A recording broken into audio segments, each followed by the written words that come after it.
Assalamualaikum warahmatullahi wabarakatuh. Halo sahabat juara, ketemu lagi dengan Kak Srianto. Kali ini kakak akan membahas pembahasan tentang tryout ke-9 untuk bidang studi geografi. Tentunya masih semangat dong. Oke, langsung aja kita mulai ya dari nomor 31. Silakan nanti dibuka soalnya masing-masing ya dari nomor 31. Nah, di sini nanti kita akan bisa melihat soalnya seperti ini ya. Ini tipe soal dengan menggunakan wacana yang diambil dari beberapa artikel di surat kabar ya gitu. Oke. Jadi pertanyaannya adalah nanti tentang prinsip dalam geografi. Ya. Soalnya adalah seperti ini. Jadi Kepala Balai Besar Wilayah Sungai Ciliwung Cisadane ya, Bambang Hidayah menyebutkan sebanyak 129 kelurahan ya di Jakarta terancam banjir pada musim hujan 2018-2019. Oke. Nah, 5 wilayah Jakarta dan Kepulauan Seribu memiliki 268 kelurahan. Dengan demikian, kelurahan yang banjir itu adalah mencapai sekitar 48% dari total jumlah kelurahan yang ada. Nah, pertanyaannya adalah prinsip yang dapat digunakan untuk menjelaskan dari wacana di atas adalah prinsip apa? Lihat di wacana di sini adalah nanti kita bisa melihat ya di sini nanti menjelaskan, mendeskripsikan atau menggambarkan. Maka nanti di sini adalah prinsipnya adalah prinsip deskripsi ya. Karena prinsip deskripsi ini menggambarkan ya lebih jauh terhadap hubungan ya interrelasi antara fakta dan gejala di permukaan bumi melalui kata-kata, tabel, ya, grafik dan peta. Kemudian prinsip yang lain ada prinsip penyebaran, ya, penyebaran atau distribusi yang berkaitan dengan distribusi di permukaan bumi. Kemudian interrelasi artinya ini adalah hubungan ya, keterkaitan, ya, hubungan keterkaitan antara faktor fisik dengan faktor fisik lainnya, bisa juga antara fisik dengan faktor manusia atau antara faktor manusia dengan faktor manusia lainnya. Sedangkan psikologi ini biasanya para siswa mengingatnya adalah gabungan dari ketiga prinsip ya sebelumnya, yaitu deskripsi, distribusi, dan interrelasi. Seperti itu. Oke. Itu soal nomor 31, sangat simpel sekali. Kemudian langsung ke soal nomor 32. Ini terkait dengan perkembangan desa. Ya, desa berkembang dari desa swadaya, swakarya, dan swasembada. Oke, para siswa tahu itu ya. Kemudian salah satu karakteristik penduduk desa swadaya adalah kurangnya interaksi dengan penduduk desa yang lain. Nah, ada kata kunci di sini yang perlu kalian garis bawahi adalah desa swadaya itu punya kekurangan interaksi dengan penduduk desa yang lain. Nah, pertanyaannya adalah kenapa terjadi kurangnya interaksi? Nanti bisa saja kita masuk ke ya apa itu yang nanti menyebabkan interaksi terjadi. Ya. Jadi kenapa kurang interaksi? Hal ini terjadi kenapa? Oke. Kira-kira jawabannya yang mana? Jawabannya adalah ya, jawabannya adalah A. Ya, jadi jawabannya A. Jadi lokasi desa terpencil dan sulit dicapai. Ini yang menyebabkan ya kurangnya interaksi antara desa tersebut dengan desa-desa yang lainnya, sehingga ini akan menghambat perkembangan dari desa tersebut. Oke, seperti ini. Nah, lebih jelasnya nanti kita bisa melihat ciri-ciri dari desa swadaya, ya, desa swakarya, dan desa swasembada. Ya, intinya desa swadaya adalah desa yang masih tradisional, di mana nanti ditandai dengan kehidupan yang masih tradisional, ya, kemudian produktivitasnya rendah, kemudian lembaga sosialnya belum berfungsi, ya, kemudian lokasi desanya terpencil dan sulit dijangkau, sehingga menyebabkan ya kurangnya interaksi dengan wilayah yang lain. Kemudian desa swakarya adalah desa transisi yang nanti di sini sudah mulai mengalami perkembangan dari desa swadaya. Ya, sudah mulai mengalami perkembangan sehingga sudah mulai bagus. Ya, sudah mulai berkembang. Sedangkan desa swasembada lah desa yang sudah maju, ya, sudah pertanian sudah modern, ya, kemudian pendidikannya tinggi, ya, kemudian lembaga sosial sudah berfungsi secara baik, sarana dan prasarannya baik, kemudian mata pencariannya juga lebih bervariasi, tidak hanya di bidang pertanian. Oke. 33 sekarang. Nah, para siswa atau sahabat juara nanti di sini akan dihadapkan pada sebuah peta, ya, yang belum diketahui skalanya dan kemudian diminta untuk memasukkannya ke dalam jenis peta apa. Tentunya ini nanti peta berdasarkan pada skalanya. Berarti ketika kita dihadapkan dengan soal semacam ini, ya, tidak mempunyai skala, maka kita harus menghitung skala petanya. Nah, bagaimana cara menghitung skala petanya? Di sini semua disebutkan adalah ada jarak antar lintang dan bujur itu 2 derajat, kemudian jarak antara garis pada peta tersebut adalah 4 cm.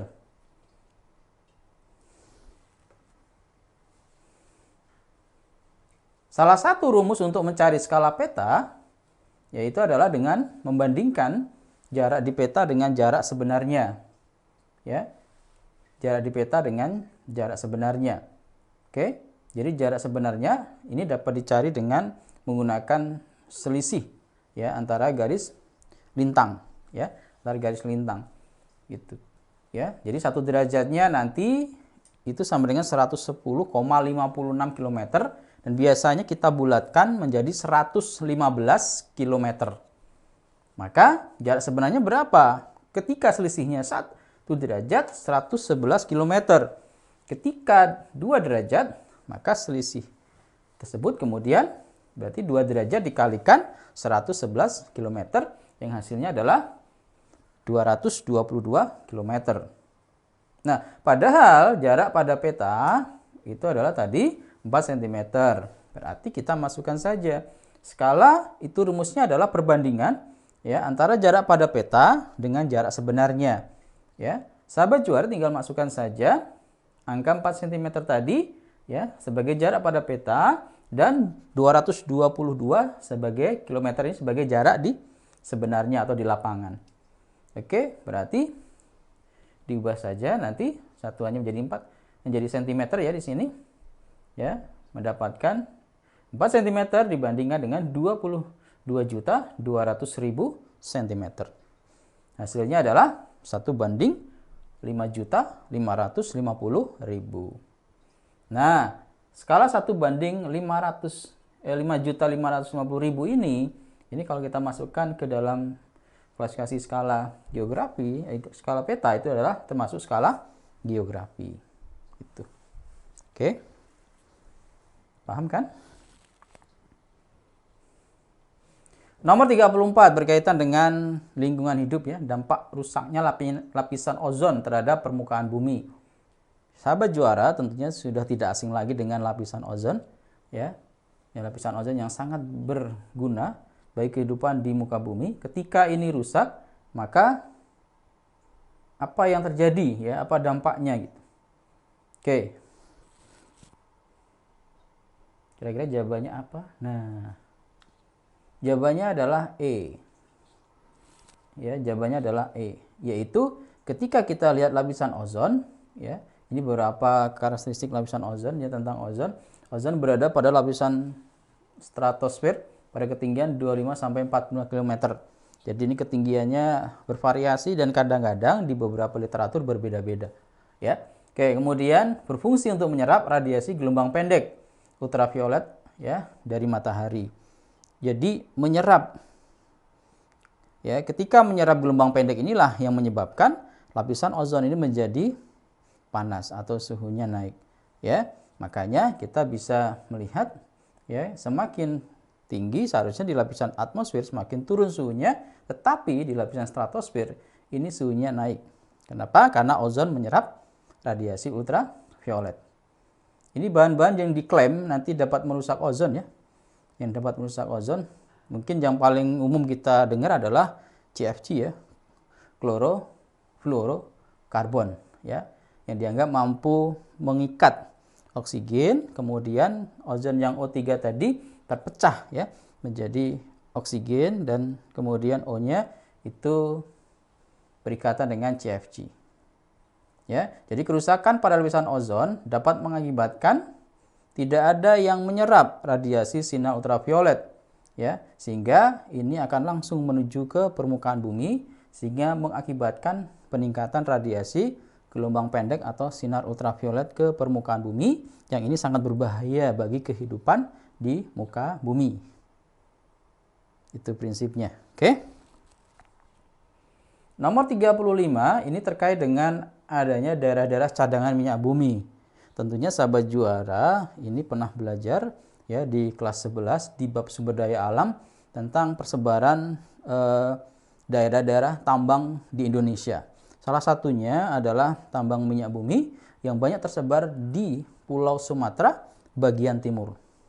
Nah, kenapa muncul di situ? Ya, ini di pantai timur Sumatera mulai dari Riau sampai Sumatera Selatan. Mengapa daerah cadangan minyak bumi? Ini bukan suatu hal yang tanpa alasan ya. Jadi kalau kita lihat yang namanya bumi nanti ini ya akan banyak terdapat pada daerah-daerah berupa lipatan. Yang kalau di sini adalah merupakan daerah geosinkline. Ya, mari kita lihat. Sebenarnya daerah jebakan minyak bumi itu banyak sekali ya. Karena minyak bumi itu mengalami proses di mana ketika masuk ke dalam batuan reservoir atau penampung ini harus mengalami proses akumulasi dulu sehingga kemudian dapat diambil atau dapat dibor. Tanpa adanya proses akumulasi, minyak bumi nggak akan bisa ditambang. Maka akumulasi tersebut ini disebut sebagai daerah jebakan minyak bumi. Salah satunya adalah jebakan struktural. Ya, kita langsung aja. Kalau jebakan patahan, gambarnya mungkin seperti ini.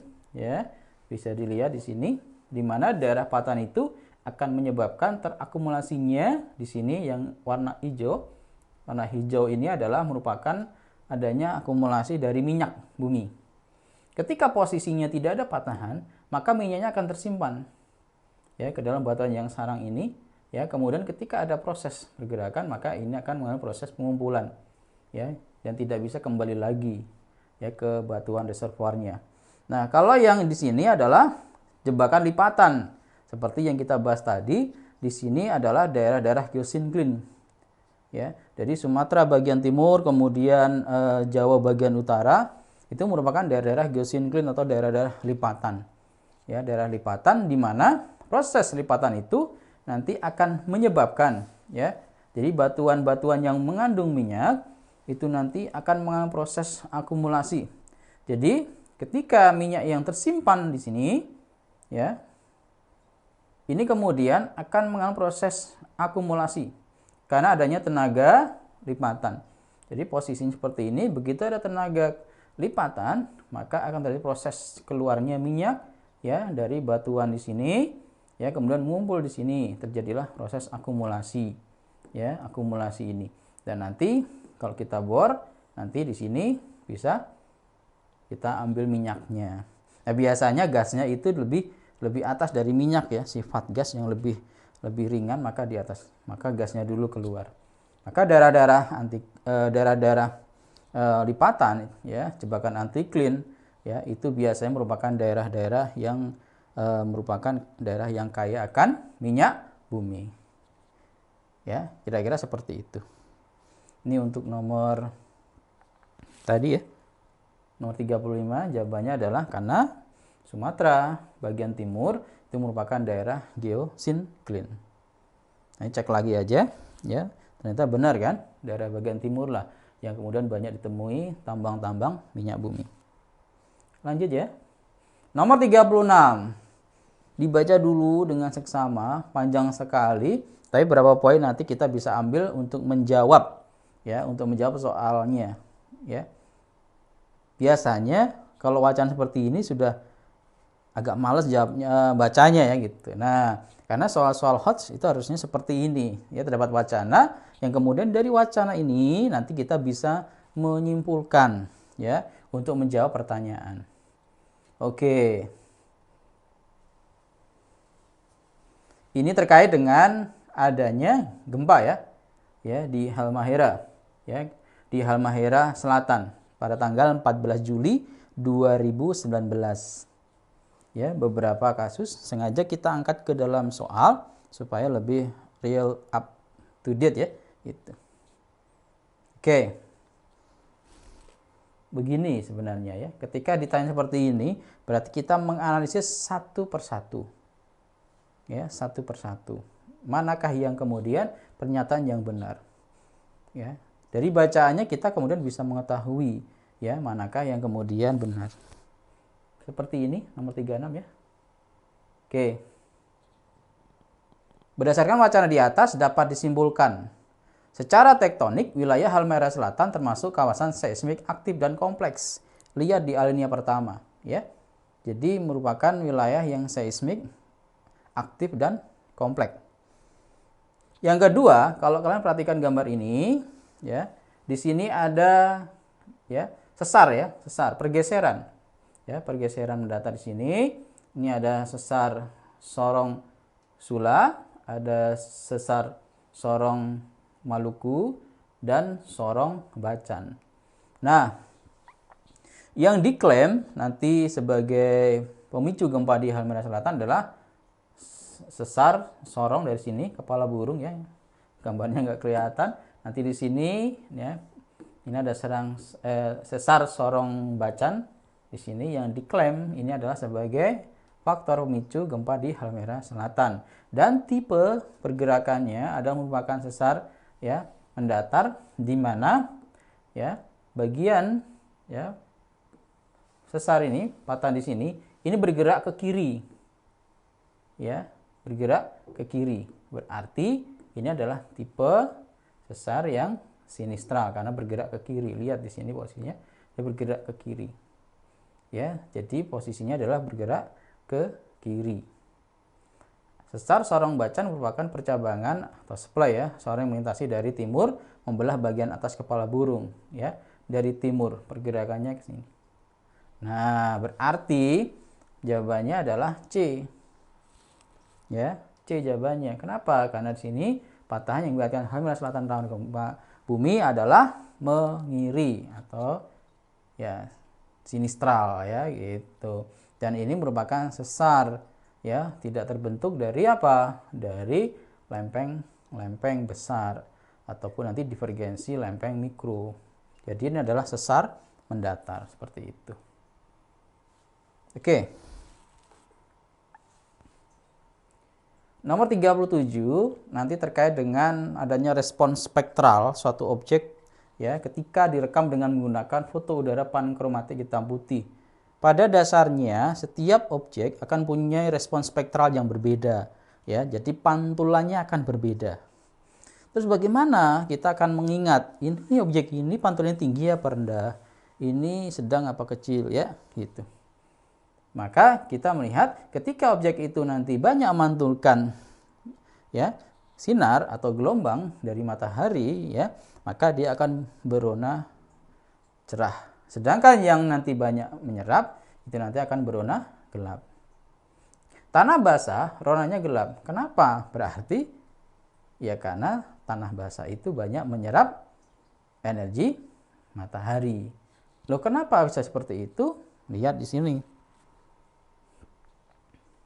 Ini adalah kurva pantulan yang secara umum ya. Kalau kita lihat ya, pantulannya itu akan berbeda-beda ketika nanti gelombangnya berbeda di sini ya. Gelombangnya berbeda.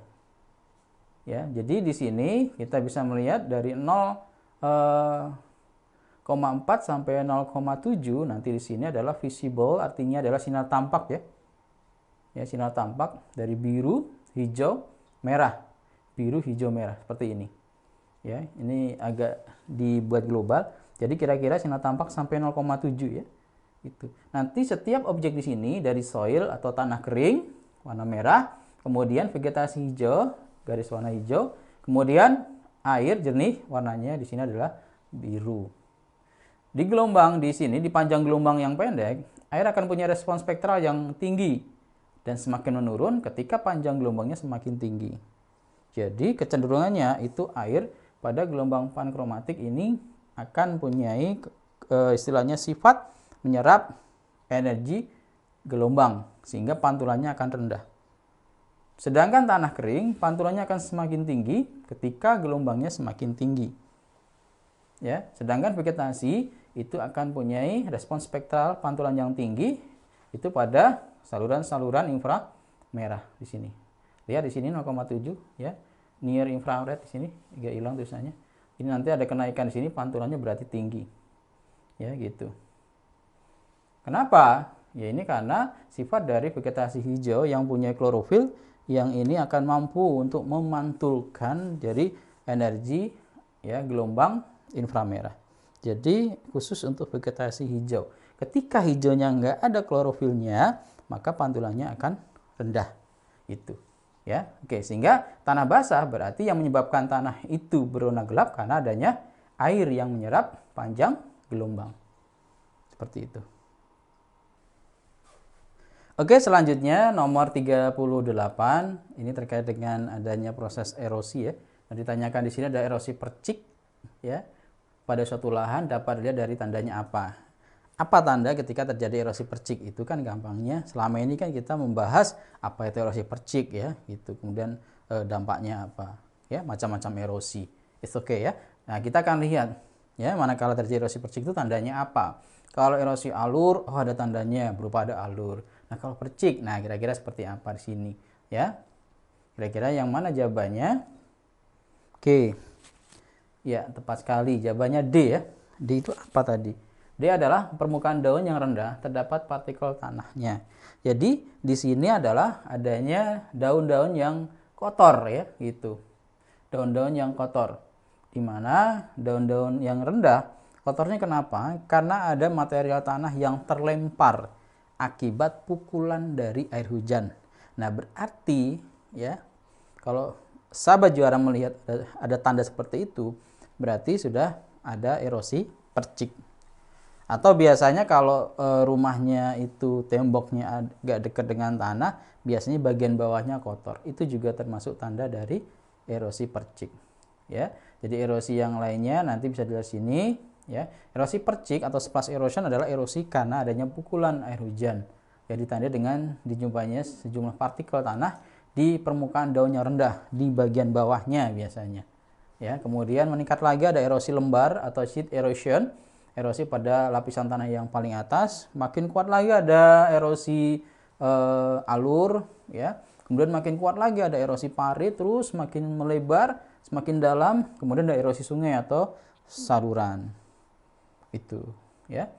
Oke, sahabat juara bisa melihat gambar di sini.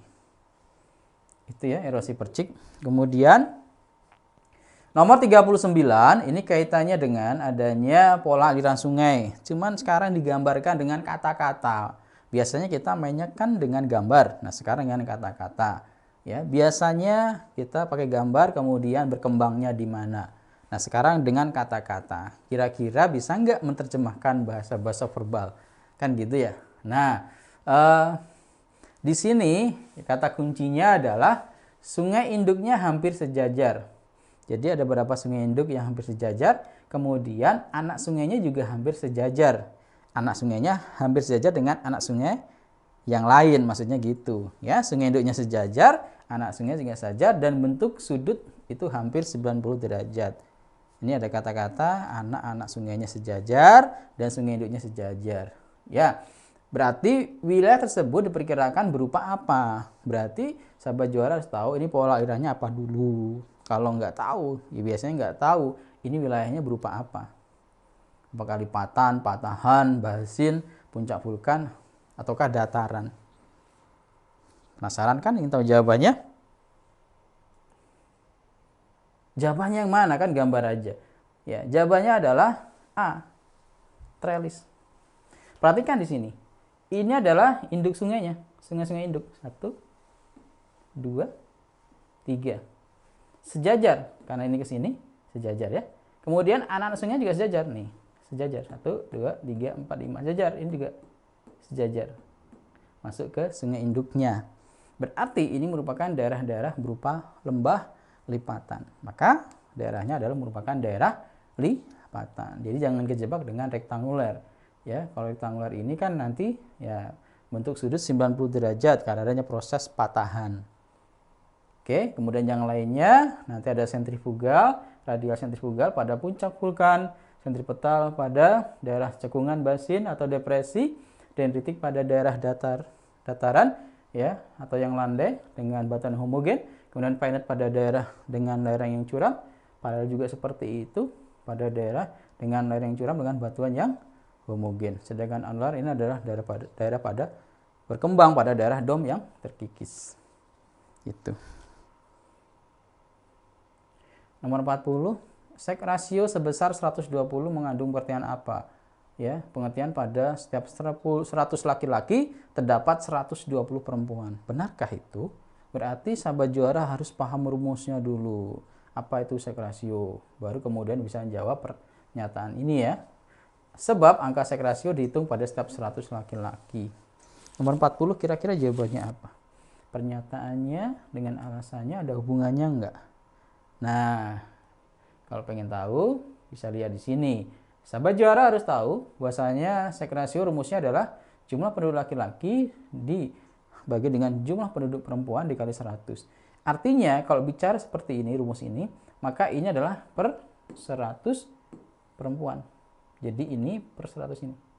Karena ini dibagi pembaginya. Jadi kalau angka 120 berarti perempuannya tetap 100. Laki-lakinya adalah 120 ya, karena sek rasio dihitung dari setiap 100 perempuan. Itu jadi jawabannya E. Pernyataan yang salah, alasannya juga salah. Simple ya. Oke. Hutan hujan tropis banyak tersebar di wilayah Indonesia, terutama di ekuator dan sekitarnya.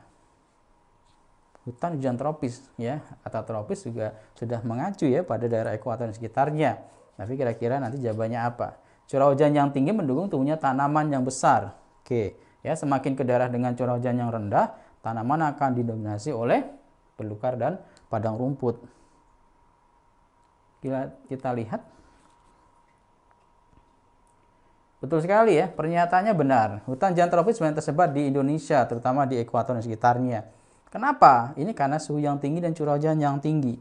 Suhu yang tinggi dibutuhkan untuk pertumbuhan tanaman, tapi harus ditunjang dengan curah hujan yang tinggi. Masih ingat Indonesia adalah negara dengan curah hujan yang tinggi. Hal inilah yang menyebabkan nanti di Indonesia itu banyak dijumpai hutan hujan tropis. Ya, terutama di daerah ekuator, misalnya di Sumatera, Kalimantan, di Papua ya. Terutama di situ akan kita jumpai adanya hutan belantara atau hutan hujan tropis. Itu. Dan semakin curah hujannya kecil, maka di sini ya walaupun samar-samar, ini curah hujannya besar, kemudian lintangnya adalah lintang rendah, ke sini lintang tinggi, di sini padang rumput ya, karena tingkat curah hujannya semakin rendah. Ya, kalau kita lihat di sini aja udah ketahuan di sini daerah tropis curah hujannya yang semakin rendah, itu vegetasinya adalah semakin sedikit atau semakin kecil. Itu. Oke.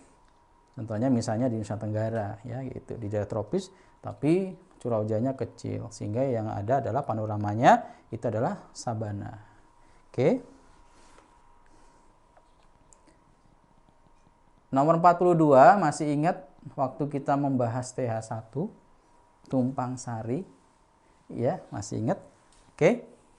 Sahabat juara, tumpang sari multiple cropping artinya apa? Mengapa ini? Apakah ini punya keuntungan mengurangi risiko gagal panen? Ya, kemudian para petani memiliki kemungkinan untuk mendapatkan hasil dari berbagai jenis tanaman pertanian. Kalau sahabat juara masih ingat, pastinya bisa menjawab soal ini ya. Jawabannya adalah A. Kenapa? Ketika nanti kita menanam dengan sistem metode tumpang sari, kita menanam dengan menanam lebih dari satu tanaman. Ya, 2 bahkan lebih ya, dalam waktu yang sama. Fungsinya apa? Ketika terjadi gagal panen pada satu komoditas tanaman di sini, maka kita masih mempunyai tanaman yang lain. Ya. Di sini saya kelihatan gambarnya. Di sini kita bisa lihat ini tanamannya berbeda-beda. Bisa ada cabai ya, ada sawi ya, ada bawang dan sebagainya.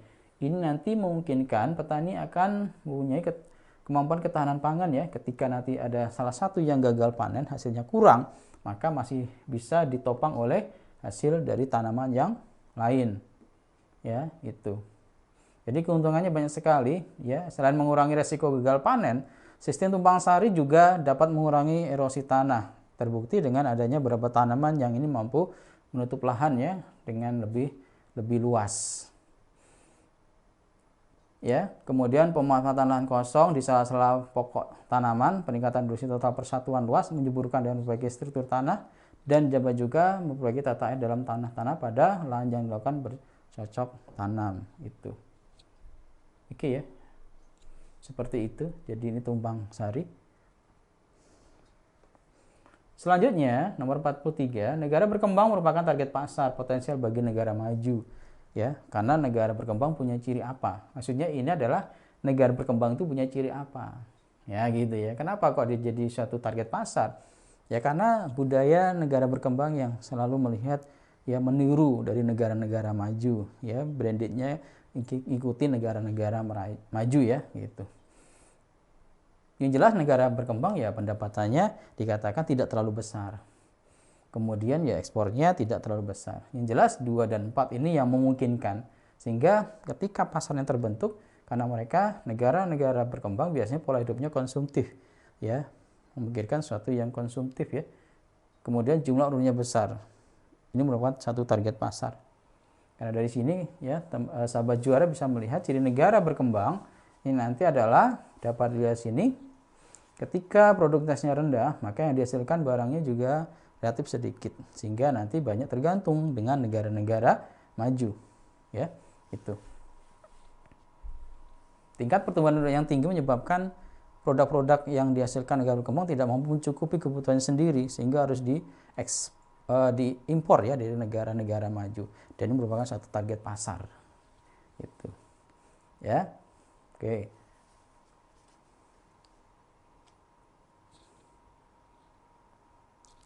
Selanjutnya, nomor 44 ya. Hutan mangrove merupakan ekosistem pantai yang punya peran sangat penting secara biokimia. Ada bio dan kimia ya gitu. Manakah yang termasuk fungsi tersebut ya terhadap pelestarian fungsi lingkungan? Artinya nanti di sini ini sangat penting ya bagi pelestarian lingkungan. Oke, jawabannya kira-kira yang mana? Secara biologi nanti kita bisa melihat ya, ini adalah merupakan habitat plasma nutfah bagi ikan-ikan kecil, bandeng dan udang. Artinya sebagai nursery ground, yang tempat untuk mengasuh ya, gitu. Sehingga nanti akan muncul banyak keanekaragaman di situ.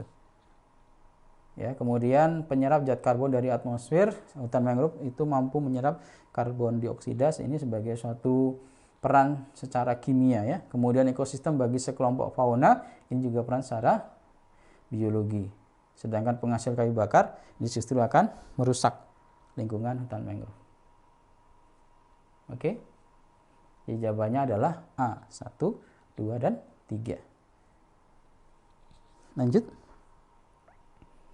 Terakhir, ada stimulus sebuah gambar. Ini gambarnya sangat familiar sekali, yaitu gambar berupa pergerakan angin muson. Nah, sahabat juara tebak, kira-kira ini angin muson apa di sini? Iya, tepat sekali. Ini angin muson timur. Ya, angin muson timur dicirikan itu bertiup dari benua Australia, nanti akan menuju ke benua Asia melewati Indonesia. Prinsipnya adalah ketika terjadi angin muson di atas, maka kita harus bisa melihat posisi pergerakan semu matahari, ya. Dan kalau kita lihat dari opsinya, posisi semu matahari di belahan bumi utara, ya, sehingga tepat ya. Karena kalau di utara di sini berarti di sini bertekanan minimum, Asia, Australia bertekanan maksimum. Apa yang terjadi? Angin akan bergerak dari maksimum ke minimum, sehingga pergerakannya dari arah benua Australia menuju benua Asia. Oke, benar. Nomor 2, benua Australia bertekanan maksimum. Betul ya tadi ya. Ya, benua Australia bertekanan maksimum sehingga anginnya bertiup dari Australia. Gurun Gobi mengalami musim panas. Betul juga. Kenapa? Karena matahari posisi secara semuanya berada di utara. Gurun Gobi berada di Asia ya. Oke, di sebelah utara ya gitu. Indonesia mengalami musim pancaroba. Salah, harusnya Indonesia mengalami musim kemarau. Iya. Seperti ini. Jadi menyebabkan Indonesia mengalami musim kemarau pada bulan April sampai Oktober. Oke.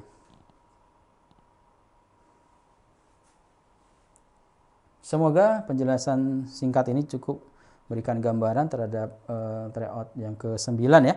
Oke, jangan lupa untuk selalu belajar ya.